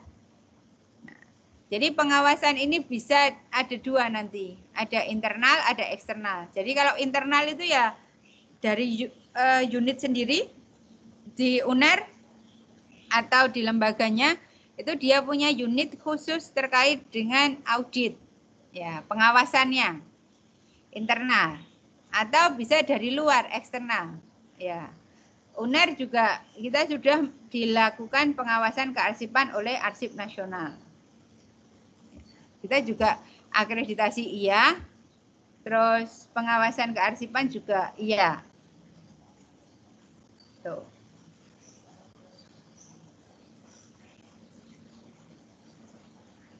Jadi kita sudah melakukan di UNER sudah ada yang seperti itu. Oke, ini pengawasan eksternal bisa dari Arsip Nasional langsung, ya. Karena kalau perguruan tinggi itu biasanya langsung di ANRI, bukan di bawahnya provinsi. Kalau provinsi itu nanti ke bawah-bawahnya itu, kalau provinsi itu nanti dia akan mengawasi kota kabupaten, dinas-dinas LKPD terkait yang di bawahnya, gitu ya. Itu tupoksinya. Nah, di sini. Ya, kalau ANRI berarti ya yang di pusat kementerian dan lain sebagainya, termasuk nanti perguruan tinggi itu masuk langsung di ANRI. Tapi kalau provinsi, ya ini di bawahnya. Ya. Nah, nanti yang provinsi melakukan pelaksanaan pengawasan internal terhadap provinsi, punyanya provinsi sendiri. Ya, kalau pengawasan internal. Jadi kalau ini eksternal, provinsi mengawasi kabupaten kota bawahnya dan lain sebagainya. Tapi kalau internal ya provinsi ngawasi punya dia sendiri. Jadi bentuk tim untuk melihat. Jadi self evaluasi dulu. Saya layak enggak? Nanti kalau sudah biasanya nanti di akhir tahun atau di mulai biasanya kalau di provinsi itu untuk melakukan pengawasan itu di bulan Juni sampai dengan Agustus September. Ya, pengawasannya itu. Sehingga internal seharusnya sebelum itu. Sebelum pengawasan eksternal. Ya. Untuk apa ya? Untuk melihat. Jadi pengawasan internal itu fungsinya ya kita bisa auto ya melihat diri kita sendiri. Ya. Benar nggak sih dan lain sebagainya. Pelaksanaan pengawasan kearsipan terhadap kabupaten kota. Nah ini, jadi dirinya dia sendiri, gitu ya. Ini perguruan tinggi. Jadi kalau unit kearsipan nanti ke fakultas, ya ke unit-unit yang di bawahnya, direktorat. Nah itu dilakukan internal. Di UNER itu biasanya di akhir tahun. Akhir tahun itu di unit kearsipannya itu nanti akan turun, terus melakukan pengawasan di setiap fakultas, terus unit kerja dan lain sebagainya. Nanti biasanya ada hasil, nah ada hasil nanti di awal tahun atau akhir tahun itu nanti akan diumumkan pada saat rapat pimpinan. Itu di UNER biasanya dilakukan seperti itu, sehingga ketahuan fakultas ini dia hasil pengawasannya seperti apa. Internal loh ya, ini masih internal. Nah ini juga sama yang seperti itu. Nah ini adalah aspeknya, ya pengawasan internal ini aspeknya. Jadi formulirnya seperti ini yang dilihat. Ya, nanti ada pengelolaan arsip dinamis, ya. Jadi di sini unit pengolah. Ya. Ini yang di perguruan tinggi loh ya. Nanti di mana provinsi dan lain sebagainya ya hampir sama, tapi mungkin ada beberapa yang dibedakan. Pengelolaan arsip dinamis, ya mulai dari penciptaan, penggunaan arsipnya, pemeliharaan, penyusutan. Ya, penciptaan arsip, ya nanti akan dilihat ada nggak kebijakannya, gitu ya. Terus ada nggak nanti prosesnya, tata naskah dinasnya sesuai enggak, penomoran surat. Nah, penggunaan arsip, pemeliharaan, penyusutan. Sama sumber daya, nanti dilihat sumber daya manusianya sama sarana prasarana. Ya. Nah, ini penciptaan arsip. Kesesuaian terhadap tata naskah dinas pencipta arsip. Nomor surat. Sesuai enggak nomor suratnya? Jadi kalau di tata naskah itu nomor surat slash UN 3 titik berapa slash 2000 tahunnya saya lupa nomor, terus nanti kode klasifikasinya, jadi arsip itu masuk ke subjek apa, kode klasifikasinya, terus nanti lembaganya dia masuk di mana, tahunnya. Nah itu pengawasan eksternal dan internal itu melihat ini, ya tata naskah ini. Ada enggak arsip atau dokumen atau surat yang bukan orang yang berwenang untuk menandatangani. Jadi kalau di tata naskah yang boleh tanda tangan hanya, yang boleh menggunakan stempel hanya dekan, wadik 1, wadik 2, wadik 3. Nah nanti kalau ditemukan di dokumennya ada uji petik, dokumen diambil, loh ini kok kasubag pakai stempel. Nah kan berarti nggak sesuai dengan tata naskah. Tuh. Jadi kalau yang namanya pengawasan ataupun akreditasi itu nggak semuanya dilihat ya, dokumen satu-satu itu enggak. Tapi biasanya mereka uji petik. Uji petik. Kita susah untuk apakah yang dia ambil itu sudah pas yang sesuai atau tidak. Sehingga ya itu tadi, karena acak kita yang harus bisa, ya pengelola di lembaga tersebut itu yang harus bisa memastikan bahwa pengelolaannya itu sudah sesuai dengan kebijakan yang mereka buat. Jadi nggak usah nyari kebijakannya orang lain, nggak usah. Tapi ya cek dengan kebijakan yang dibuat oleh organisasinya sendiri. Terus ada pengamanan naskah dinas, ada nggak pengamanannya? Jadi kalau surat penting bagaimana cara ngamanin? Kalau yang private, kalau arsip ini arsip vital seperti apa? Ya, pengendalian naskah dinas keluar, ada nggak istilahnya apa ya? Yang monitoring itu, yang kertas itu, ada nggak nanti kalau keluar bagaimana cara menanganinya? Nah, termasuk penggunaan amplop. Ya, penggunaan amplopnya ini seperti apa? Kop surat. Nah, itu pembuatan arsip. Ini penciptaan. Nanti ada penerimaan arsip.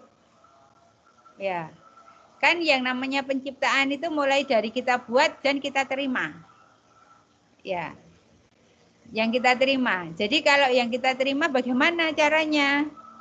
Jadi kalau nanti ada arsip atau surat yang masuk ke instansi, bagaimana penanganannya?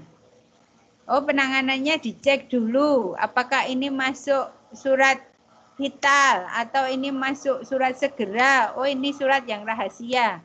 Jadi kalau surat dinas biasa sama yang rahasia, ada nggak perlakuan yang berbeda? Terus yang ketiga adalah ketentuan tambahan. Apakah ada tambahan ketentuannya? Jadi di UNER salah satunya itu kita punya ketentuan tambahan. Contohnya apa? Terkait dengan penggolongan surat. Ya. Nah, itu biasanya kan yang bagian depan, yang menerima surat kan bagian depan. Itu kadang dulu itu tidak tahu surat ini apakah boleh dibuka atau tidak. Jadi kalau di UNER itu surat yang masuk, surat yang biasa itu biasanya kita buka. Jadi kita terima amplop, kita buka. Terus nanti kita tuliskan. Ya, kita masukkan di sistem ada surat dari mana untuk siapa. Ya, jadi nanti diberikan ke unit itu sudah dalam bentuk terbuka. Kecuali, nah akhirnya di UNER itu ada tambahan kebijakan yang tidak boleh dibuka kecuali satu. Ya, nanti ada kode RHS. Jadi kalau ada kode RHS nggak boleh dibuka. Jadi kita hanya menuliskan surat ini dari mana, dari sampul amplopnya saja. Atau surat dari BIN, atau surat dari BKN, dan lain sebagainya. Jadi di UNER itu ada tambahan.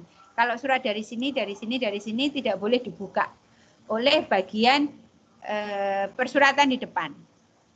Ya, tapi kalau nggak ada itu ya tetap harus dibuka.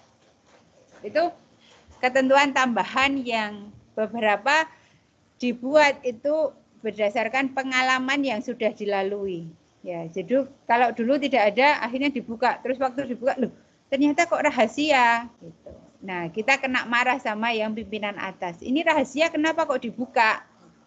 Lah, kita juga nggak tahu karena di sana tidak ada tulisannya RHS. Ya, kita anggap ya surat dinas biasa. Ternyata itu surat yang sifatnya adalah rahasia. Termasuk surat-surat pribadi. Jadi kalau surat dari bank itu kan biasanya banyak ya. Itu atas nama pribadi. Nah, itu gimana? Nah, itu aturan-aturan tambahan yang diberlakukan yang dibuat di Universitas Airlangga. Nah, lanjutnya adalah penggunaan arsip. Ya, apakah arsip aktif itu masih tersedia atau ya sudah langsung diselip-selipkan sama orangnya? Ya, sarana peminjaman arsip. Nah, ini ada nggak form peminjaman? Siapa yang tanda tangan? Siapa yang boleh meminjam? Ya, berapa lama dia pinjam? Bagaimana prosedurnya? Nah, ini penggunaan. Termasuk nanti penyajian, apakah dalam bentuk digital, cetak dan lain sebagainya. Nah, nanti pemeliharaan arsip. Ya, pemeliharaan arsip. Ini saya tidak menjelaskan detailnya ya, karena insya Allah kalian juga dapat mata kuliah ini. Jadi mulai dari pemberkasan arsip aktif, penyimpanan arsip aktifnya seperti apa, ada nggak alih medianya, gitu ya. Pemeliharaan arsip vital, pemberkasan dan pelaporan arsip terjaga. Nah, itu ada nggak di sini? Jadi ini pengawasan itu melihat proses-prosesnya dan realnya seperti apa di lapangan. Jadi mereka tetap harus ke lapangan untuk melihat. Nah, termasuk nanti penyusutan. Dari pencipta arsip unit misalkan kemahasiswaan, berapa lama dia memindahkan ke unit arsip. Ya, terus apakah nanti melalui retensi, apakah ada berita acara pemindahan. Ya, punya nggak daftar arsip inaktif? Ya, punya nggak mereka berita acara pemindahan arsip inaktif? Ya, terus punya nggak mereka daftar arsip statis? Nah, ini penyusutan arsipnya. Ini yang dilihat di bagian pengawasan. Jadi hampir sama antara akreditasi dengan pengawasan itu sebetulnya hampir sama. Ini SDM kearsipan. Nah, nanti ada arsiparis sama pengelola arsip. sarana prasarana, folder, guide, sekat, label. Nah, ini hampir sama seperti yang tadi ya. Nah, ini beberapa instansi itu sudah melakukan atau membuat aplikasi terkait dengan pengawasan arsipnya. Ya, mulai dari penciptaan arsip, ya, mulai nanti dari penggunaan. Jadi sistem audit informasi itu mulai dari penciptaan arsipnya, nanti penggunaannya seperti apa, pemeliharaan, ya, terus penyusutan sumber daya manusia, sarana prasarana. Ini yang kita buat. Oke, sebentar.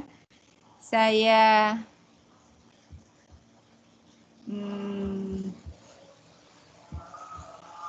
nah, kelihatan nggak Excel saya?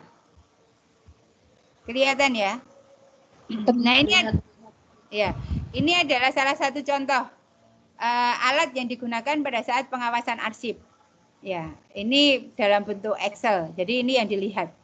Terus nanti mulai dari penciptaan arsip. Nah, ini ya kecil ya, nggak kelihatan. Nah, ini yang dicentang ya, tidak dan lain sebagainya. Nah, nanti ada sampelnya. Penomoran naskah dinas sesuai atau tidak? Oh ya. Ya, terus berapa jumlah? Ya, sampelnya apakah dia lihat 10, 20, 30? Nanti dicek di sini. Ada kode klasifikasinya enggak gitu. Surat dinas seperti ini. Nah, ini banyak ya isiannya ya. Nah, isiannya banyak. Ini yang dilakukan nanti pada saat audit. Nah, ini di unit pengolah. Ya, ini yang dibuat oleh ini untuk internalnya UNER ya, internalnya. Tapi eksternal juga sama, ini pakainya ini. Sehingga kalau nanti internalnya nilainya bagus, seharusnya eksternal tidak meleset jauh lah. Nah, ini termasuk nanti ini penggunaan. Ya, penggunaan seperti ini. Nah, ya, penggunaan, ketersediaan, ada atau tidak, apakah ada out indikator, gitu ya, ada out indikator atau tidak. Out indikator itu menunjukkan nanti ada bentuknya kertas gitu ya. Kalau ada arsip yang dipinjam, biasanya di filing kabinetnya atau di box arsipnya itu nanti dikasihkan out indikator, ditambahkan di situ. Ya. Sehingga orang yang bagian pengolah surat tadi itu dia akan tahu, oh ini arsip yang di sini itu dipinjam karena ada out indikatornya. Jadi tidak hanya form peminjaman ya, tapi juga ada out indikator yang disediakan di unit atau lembaga kearsipan. Ada Kak buku peminjaman, formulir peminjaman ini. Penyediaan arsip aktif. Ini poin-poinnya ada di sini. Ya. Nah, ini pemeliharaannya. Ya. Pemeliharaannya. Jadi nanti kalau dipelihara berapa nilainya? Nah, ini pemeliharaannya. Ini pemeliharaan mulai dari pemberkasan. Apakah sudah ada pemberkasan? Terus seperti apa? Ya. Terus ini jika pemberkas arsip aktif hanya dilakukan terhadap arsip yang dibuat saja atau hanya terhadap arsip yang diterima saja, maka pertanyaan angka 1.2 jawabannya tidak dan akhirnya di bawah tidak kita jawab. Sebentar saya ini.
Oke, mohon maaf nggih, pending sebentar.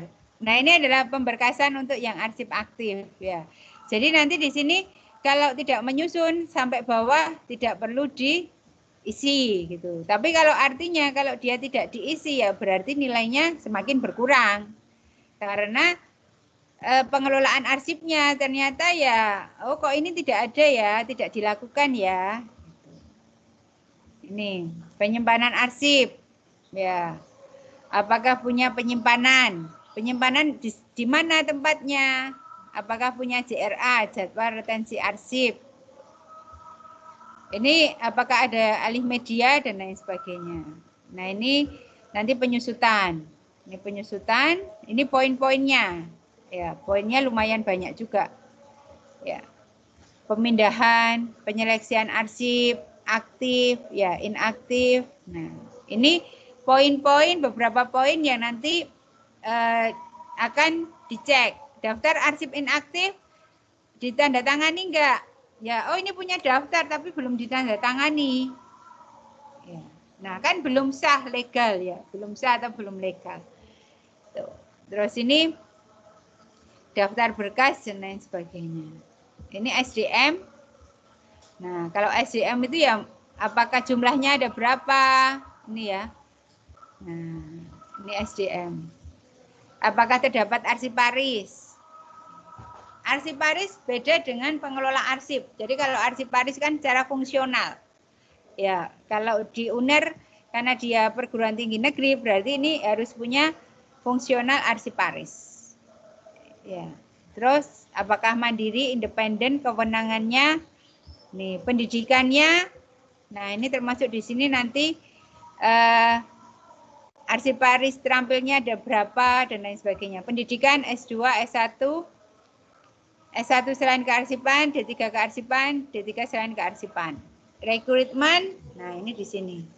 Itu nanti ada poin-poinnya yang ada nilai-nilainya ya. Ada poin, ada nilai yang nanti akhirnya berapa jumlah totalnya. Nah ini adalah sarana prasarananya. Ya.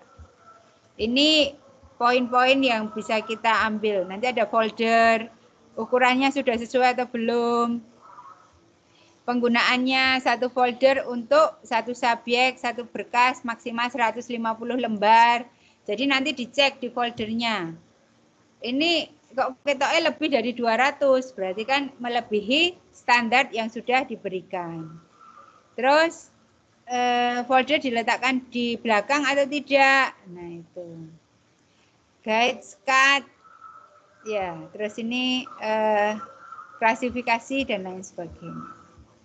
Ini yang dilihat di dalam pengawasan kearsipan. Sehingga nanti kalau sudah diisi, nanti ada nilainya di sini. Nah, ini nilai AA, A, dan lain sebagainya. Jadi kita nilainya juga mengikuti aturan yang ada di ANRI. Ya, sehingga ini ya nanti akan dibawa ke pimpinan rektorat dan lain sebagainya. Sehingga nanti akan disebarkan ke bawah-bawahnya. Bahwa yang sudah dilakukan adalah seperti ini, hasilnya adalah seperti ini. Sehingga kalau hasilnya jelek berarti perlu tindak lanjut. Ya. Jadi nanti ada tindak lanjut dari hasil ini. Oh, ini ternyata sudah sangat-sangat memuaskan. Berarti bagaimana cara kita mempertahankan agar tetap sangat memuaskan hasilnya.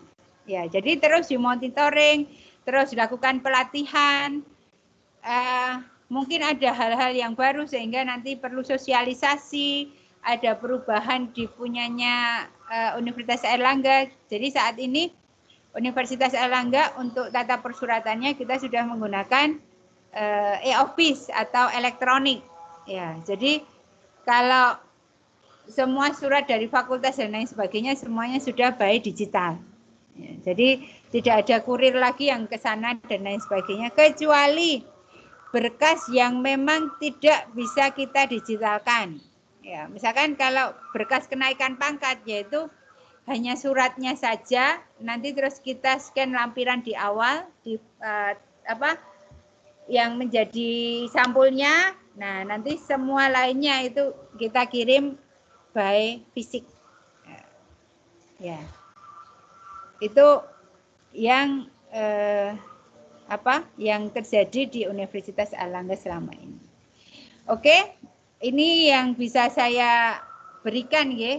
Mohon maaf mungkin tidak panjang ya. Nanti kita buka untuk open diskusi. Saya kembalikan kepada moderator. Terima kasih.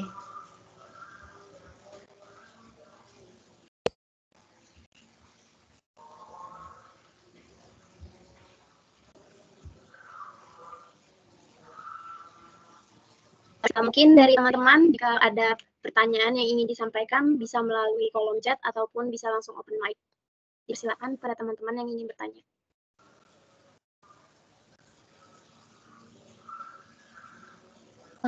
Permisi, Assalamualaikum. Bu Dia, Bu Loli, Bu Fahma. Saya Najmi Kurnia Asri, saya izin bertanya, Bu. Tadi saya lihat ada formulir ya, Bu, seperti ada yang di yes no itu, di centang itu apakah sudah, kita dapat dapat melihatnya dari, ketentuan ANRI ataukah itu memang, format dari UNER ya, Bu? Terima kasih. Oke, jadi yang tadi saya tampilkan itu adalah formulir yang digunakan di Universitas Airlangga yang kita adopsi dari ANRI. Ya, jadi di ANRI juga seperti ini, cuman kan kita nggak bisa ngambil punyanya ANRI. Nah, karena ini internal kita buat sendiri. Jadi di formulir, tapi ini masih dalam bentuk Excel ya. Jadi yang belum aplikasi yang di desktop ataupun di Android, jadi masih dalam bentuk Excel biasa. Cuma nanti nge-link akhirnya ketemu, oh nilainya seperti ini. Acuan yang kita gunakan tetap punyanya Arsip Nasional. Karena tujuannya nanti pada saat Arsip Nasional melakukan pengawasan di Universitas Airlangga dan uji petik di fakultas atau unit kerja itu memang sudah sesuai dengan standar kearsipan untuk pengelolaan arsipnya. Gitu. Jadi nggak akan pernah berbeda. Gitu Mbak Najmi. Ye.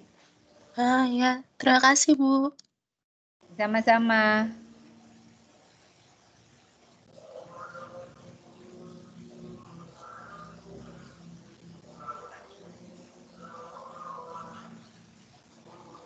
Terima kasih Ibu, saya mau perkenalkan nama saya Putri Farunisa. Izin bertanya Bu, menurut Ibu itu lebih susah akreditasi perpustakaan atau akreditasi kearsipan? Karena sebelumnya juga saya pernah membantu PKL gitu kan untuk mengurus akreditasi perpustakaan tersebut. Terima kasih Bu. Oke. Mana yang lebih susah? Setiap akreditasi susah.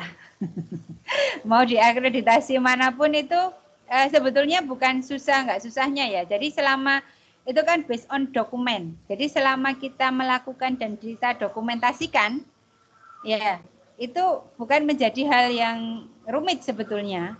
Ya biasanya yang kenapa itu menjadi susah itu karena kita nggak pernah documented, ya nggak pernah kita dokumentasikan.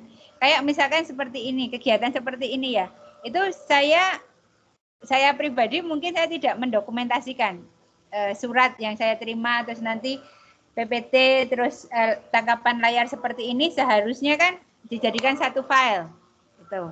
Ya, terus akhirnya nanti pada saat akreditasi, oh ini saya jadi kuliah tamu loh, di mana? Nah ini buktinya, gitu. Sama seperti nanti pada saat akreditasi kearsipan. Ini ada form peminjaman, lah formnya ada atau tidak?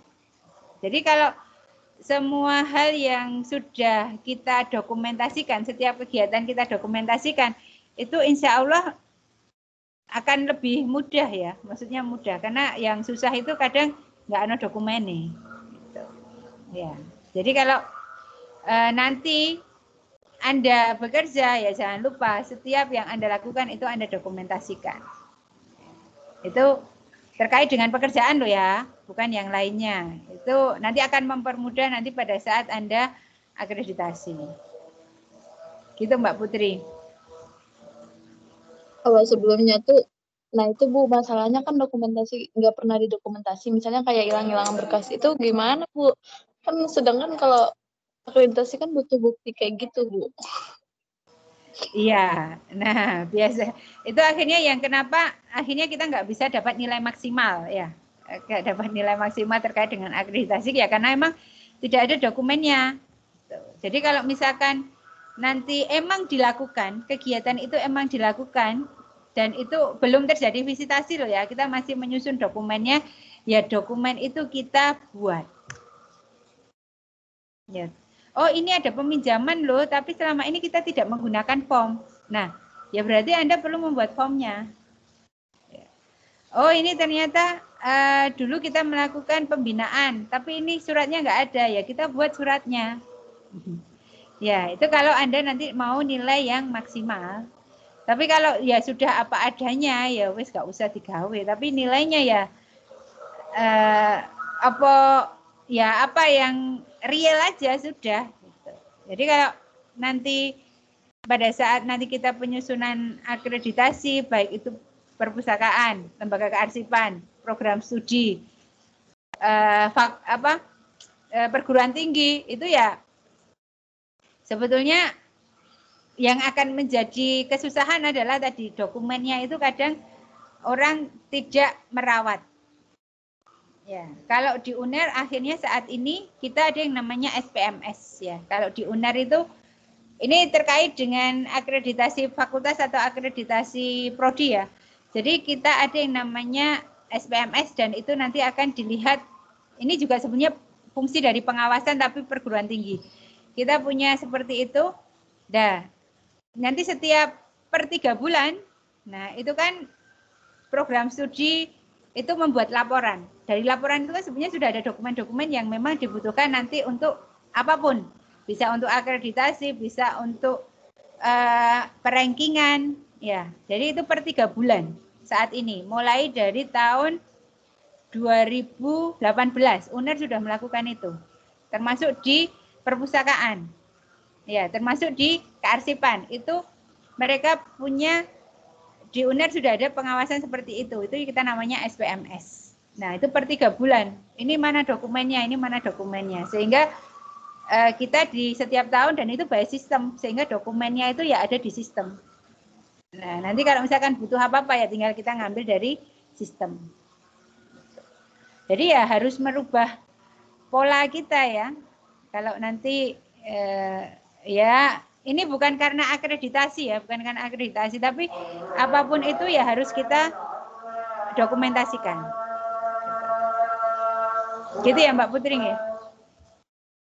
Iya Ibu, terima kasih Ibu. Oke.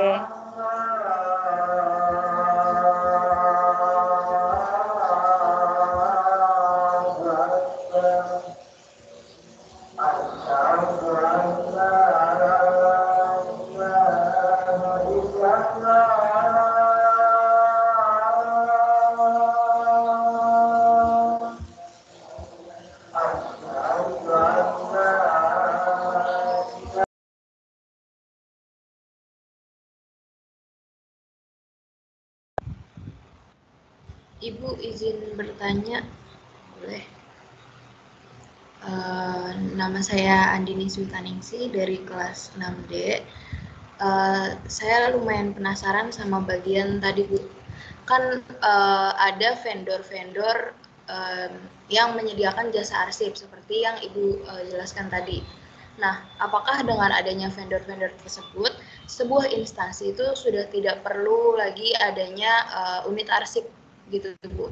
Karena kan sebenarnya udah ada vendor gitu, jadi pun tidak memiliki unit arsip, arsipnya akan tetap dikelola oleh vendor tersebut gitu Bu. Apakah urgensi untuk membuat unit arsip di instansi masing-masing ini jadi menurun gitu Bu, karena adanya si vendor-vendor tersebut, atau penggunaan vendor tersebut sebenarnya hanya untuk sesekali aja? Karena saya ada teman yang memang bekerja di vendor tersebut dan ada beberapa perusahaan yang menggunakan vendor tersebut secara kayak kontinu gitu Bu. Jadi terus-menerus menggunakan vendor tersebut gitu untuk mengelola arsipnya. Terima kasih Bu.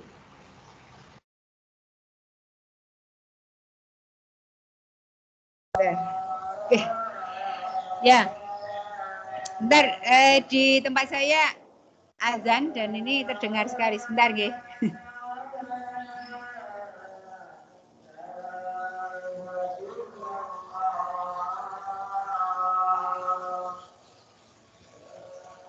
Oke. Terkait dengan vendor. Jadi kalau terkait dengan vendor, apakah nanti kita nggak perlu ada unit kearsipan? Tetap perlu, tetap perlu. Karena vendor itu sifatnya kan orang luar yang nanti dia membantu fungsinya, membantu, bukan untuk yang mengelola di dalamnya. Ya, jadi yang selama ini terjadi, ini terutama di dinas-dinas ya, atau di perguruan tinggi, kita itu dari awal tahun dinas itu ada sampai sekarang, itu kan nggak terkelola. Ya, jadi hampir mungkin yang itu ada yang di sini itu juga sampai 5 tahun. Ya, kita itu sudah MOU Bu untuk mengolah arsipnya dinas itu 5 tahun. Tapi yang diolah itu banyaknya adalah arsip yang dulu-dulu. Ya, yang dulu-dulu.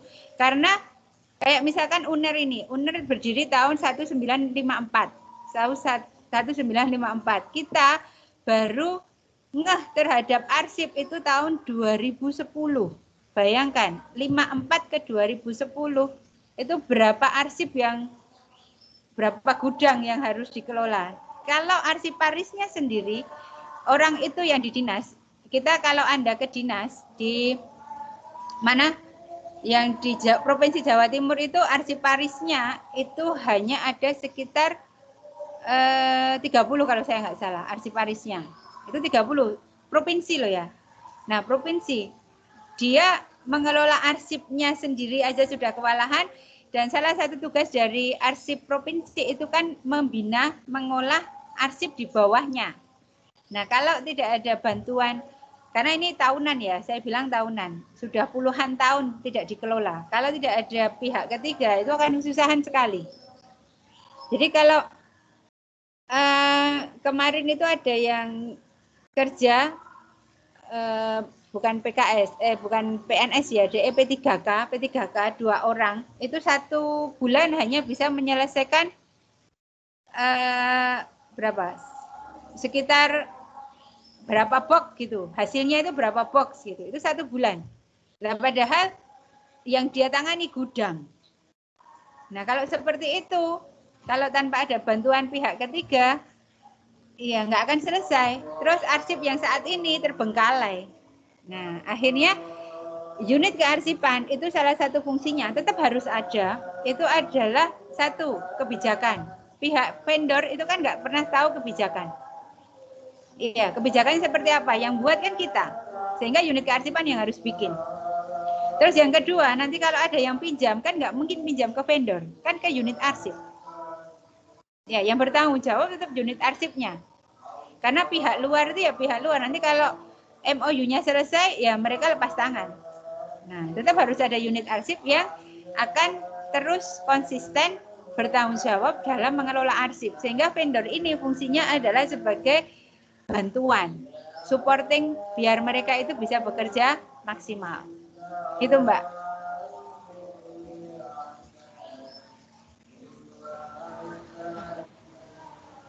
Berarti penggunaan vendor itu bukan dari instansinya tapi dari unit kearsipannya gitu ya, Bu? Karena kan Ibu bilang tadi unit kearsipannya tetap harus mengelola gitu kan, harus membuat kebijakan dan segala macamnya.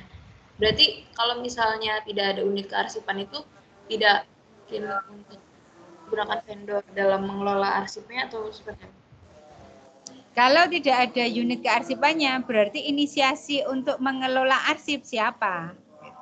Jadi kalau instansi tersebut itu sudah paham bahwa arsip ini penting sehingga harus ada yang mengelola, itu berarti kan pimpinan itu sudah paham. Ini loh harus ada. Sehingga kalau dia ngomong harus ada, pasti otomatis dia akan membentuk sebuah bisa unit kearsipan atau beberapa orang yang tupoksinya adalah mengelola arsip. Nah, dari yang beberapa orang itu akhirnya, oh ini akhirnya mereka kalau saya segini banyak tanpa dibantu orang, itu kami nggak akan selesai. Nah, itu kan harus ada idenya. Tapi tetap yang nanti akhirnya persetujuan ya tetap pimpinan, karena kan dananya itu kan tetap pimpinan harus tanda tangan dana sekian gitu. Jadi ya enggak, ya tetap unit itu ide tetap disampaikan ke pimpinan. Yang meng-hire ya tetap organisasi atau lembaga kearsipan atau induknya gitulah. Jadi kalau perguruan tinggi ya harus rektor, karena kan dananya yang punya kewenangan untuk keluar dan lain sebagainya kan rektor. Rektor harus ACC, kalau enggak ya enggak jalan, Mbak. Tapi dengan adanya unit kearsipan atau satu yang punya tupoksi emang mengelola arsip, berarti tanda kutip organisasi tersebut mulai paham bahwa arsip ini penting sehingga dibentuk itu. Gitu. Ya.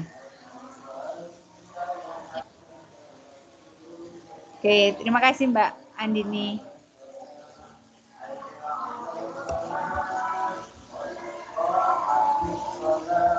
Bu, mohon maaf, kita juga baru kedatangan dari Pak Yogi selaku dosen pengampu mata kuliah Lembaga Manajemen Arsip.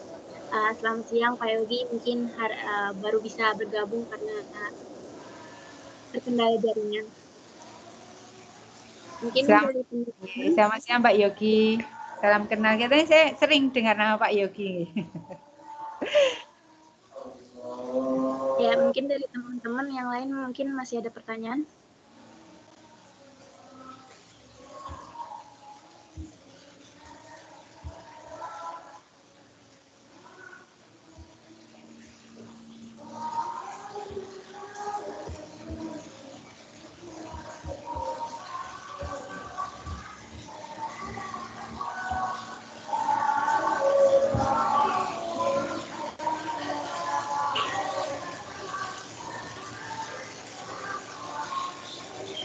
Cukup mungkin Farah.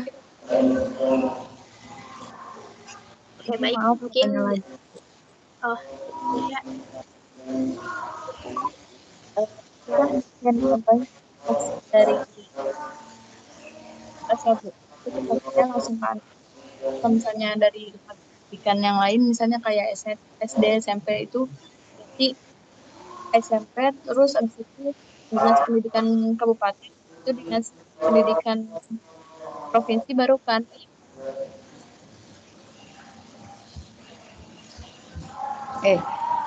Iya. Mohon maaf bisa diulang nggih, karena tadi saya tersendat-sendat ini. Yang SD, SMP, terus dinas gitu ya. Mohon maaf. Oke. Maaf Bu. Kan lembaga ANRI kan tadi lembaga arsip kan banyak ya Bu. Tapi sedangkan yang Ibu contohin tuh tadi cuman universitas gitu kan. Nah, sedangkan kalau universitas itu tupoksinya langsung ke ANRI. Sedangkan kalau lembaga pendidikan yang lain, misalnya kayak SD, SMP, atau yang lainnya, itu tupoksinya apa aja ya, Bu? Terima kasih, Bu. Oke, siap. Jadi, kalau nanti SMA, SD, SMP, SMA, itu di bawahnya Kemendikbud. Dinas Pendidikan. Nah, itu nanti langsung provinsi. Jadi yang mengawasi itu adalah provinsi. Jadi lembaga kearsipan provinsi. Jadi lembaga kearsipan provinsi itu mengawasi bawahnya. Ya, bawahnya itu ya lembaga kearsipan kota kabupaten termasuk OPD. Ya, OPD itu ya nanti termasuk Dinas Pendidikan Provinsi loh ya, Dinas Pendidikan Provinsi. Terus nanti ada Dinas Perpajakan, Dinas Perhubungan, tapi yang di provinsi. Ya, nanti kalau yang di atasnya, Bu, yang di Kementerian Nasional, nah itu langsung di ANRI. Ya, mengawasi langsung ANRI. Jadi kalau di Dinas Dinas Perpustakaan Provinsi, Dinas Kearsipan Provinsi itu ke bawah. Nah, termasuk nanti Bu di Dinas Pendidikan misalkan, Dinas Pendidikan itu ada yang levelnya kabupaten. Nah, berarti yang mengawasi adalah lembaga atau Dinas Kearsipan kabupaten atau kota yang di bawahnya ini. Itu jenjangnya. Gitu. Berarti dari misalnya dari lembaga pendidikan SD atau SMP, habis itu baru bawahnya itu Dinas Pendidikan Provinsi baru ke ANRI ya, Bu? Nanti tergantung dia provinsi atau nasional. Karena kalau SD, SMP, SMA itu daerah, Mbak, bukan nasional. Jadi kalau SD, SMP, SMA itu kewenangannya adalah di Dinas Pendidikan Provinsi. Nah, kalau provinsi berarti nanti siapa yang mengawasi? Berarti Dinas Provinsi ini, unit kearsipannya yang mengawasi adalah Dinas Kearsipan Provinsi, bukan ANRI. Ya. Dinas Kearsipan Provinsi itu yang ngawasi siapa? Langsung ANRI. Gitu. Jadi ANRI itu mengawasi kementerian secara nasional atau unit yang secara nasional ada, ya, Direktorat Perpajakan yang nasional sama provinsi. Ya, jadi itu yang diawasi. Provinsi itu mengawasi bawahnya, kota, kabupaten, termasuk dinas-dinas yang di bawahnya provinsi. Jadi SD, SMP, SMA itu levelnya wilayah. Ya, jadi kalau Anda mungkin antara kota Surabaya, aturan antara kota Surabaya dengan Kabupaten Sidoarjo untuk SD, SMP, SMA itu berbeda. Jadi misalkan loh, kok mereka sudah tanggal 18 kemarin masuk ya, 18 April masuk di Surabaya, baru tanggal 22 masuk. Boleh nggak seperti itu? Boleh, karena kebijakannya sudah berbeda. Ya, kebijakannya udah wilayah kalau SD, SMP, SMA. Tapi kalau perguruan tinggi itu memang levelnya nasional. Levelnya nasional. Gitu Mbak Putri nggih. Baik Ibu, paham. Terima kasih Ibu. Oke, terima kasih. Baik, mungkin sesi tanya jawabnya saya akhiri. Sebelum menutup acara pada ini, saya akan memberikan kesimpulan terkait materi yang sudah disampaikan oleh narasumber kita pada siang hari ini, yaitu tentang konsep dan ruang lingkup lembaga kearsipan yang diatur dalam Undang-Undang Nomor 43 Tahun 2009 tentang lembaga kearsipan, yang dimana lembaga kearsipan itu merupakan organisasi atau institusi yang melakukan akuisisi, perawatan, dan juga pemanfaatan arsip. Dan lembaga kearsipan sendiri juga mempunyai standar tentang tata ruang lembaga kearsipan yang dibutuhkan, seperti misalnya administrasi, ruang arsip sementara, ruang penerimaan dan pengiriman arsip, ruang produksi audiovisual, ruang layanan publik, dan area pemrosesan arsip. Selain itu, lembaga arsip juga memiliki fungsi manajemen yang diantaranya itu ada planning, organizing, staffing, directing, dan controlling. Dalam pelaksanaan controlling juga dilakukan akreditasi dan pengawasan arsip dengan tujuan untuk menjamin pengelolaan arsip yang sesuai standar. Akreditasi lembaga arsip juga dilandaskan oleh hukum. Yang pertama itu UU Nomor 43 Tahun 2009 tentang kearsipan, Peraturan Pemerintah Nomor 53 Tahun 2012 tentang pelaksanaan UU Nomor 43 Tahun 2009 tadi. Selanjutnya itu ada Peraturan Pemerintah Nomor 53 Tahun 2019 tentang jenis dan tarif atas jenis penerimaan bukan pajak yang berlaku pada ANRI. Dan yang keempat itu terdapat Perka ANRI nomor 28 tahun 2015 tentang akreditasi kearsipan. Untuk aspek akreditasi sendiri ini yang pertama ada penyelenggaraan kearsipan, yang kedua itu ada sumber daya kearsipan. Dalam akreditasi juga terdapat bobot atau bobot penilaian dan kualifikasi nilai sesuai standar yang ada. Dan materi yang terakhir itu ada pengawasan arsip. Pengawasan arsip ini dia ada bersifat secara eksternal dan internal. Dimulai dengan penciptaan sebuah arsip yang dimana ada pembuatan arsip, penerimaan arsip, dan ketentuan tambahan-tambahan lainnya. Selanjutnya itu ada penggunaan arsip, pemeliharaan arsip, penyusutan arsip, SDM kearsipan, sarana dan prasarana, pengawasan arsip, dan mungkin itu aja yang kesimpulan yang bisa saya sampaikan. Selanjutnya akan ada sesi serah terima sertifikat atas apresiasi pada narasumber kita yang hari ini sudah menyempatkan waktunya. Kepada operator boleh ditampilkan.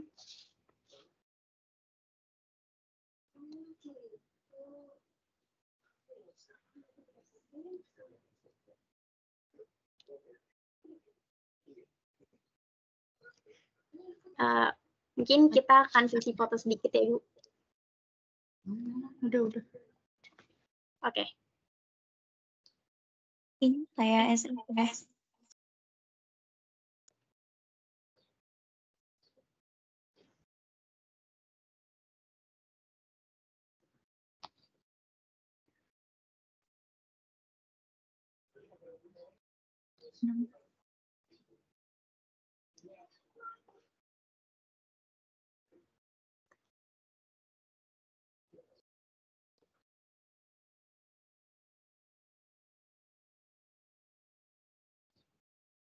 Sudah screenshot. Oke, baik, terima kasih. Mungkin itu saja yang bisa saya sampaikan melalui moderator. Kurang lebihnya mohon maaf apabila ada salah-salah kata yang kurang berkenan baik di hati Ibu Dia maupun Ibu para dosen yang hadir pada kesempatan kali ini. Sekali lagi kurang lebihnya mohon maaf. Wassalamualaikum warahmatullahi wabarakatuh. Saya kembalikan kepada MC. Dipersilakan.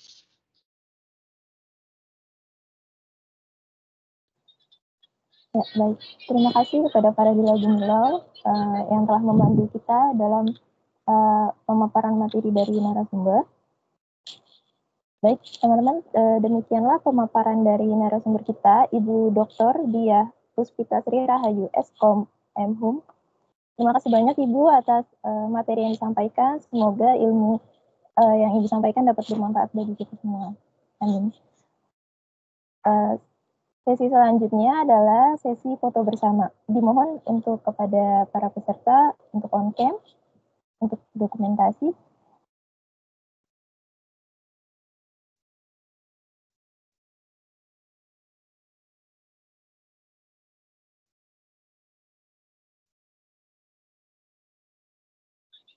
Untuk operator atau mungkin panitia dokumentasi boleh disilakan. Oke, sebentar ya, saya SS dulu. 1, 2, 3. Sekali lagi. 1, 2, 3. Oke, sudah. Terima kasih. Baik, terima kasih.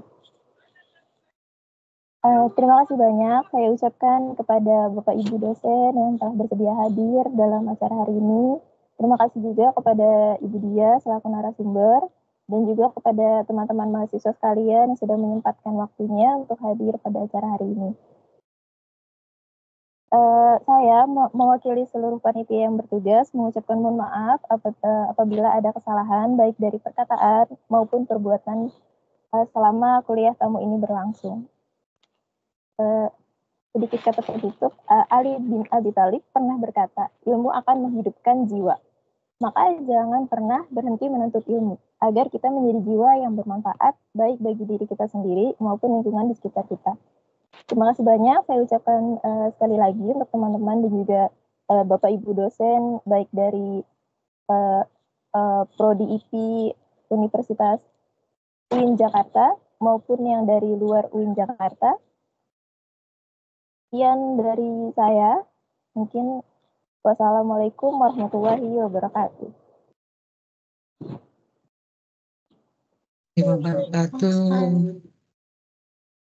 Terima kasih. Terima kasih Bu Dia. Ya, siap. Bapak Ibu yang lain, terima kasih. Sharingnya luar biasa. Semoga berlanjut. Amin ya Allah, amin. Matur nuwun semuanya, saya izin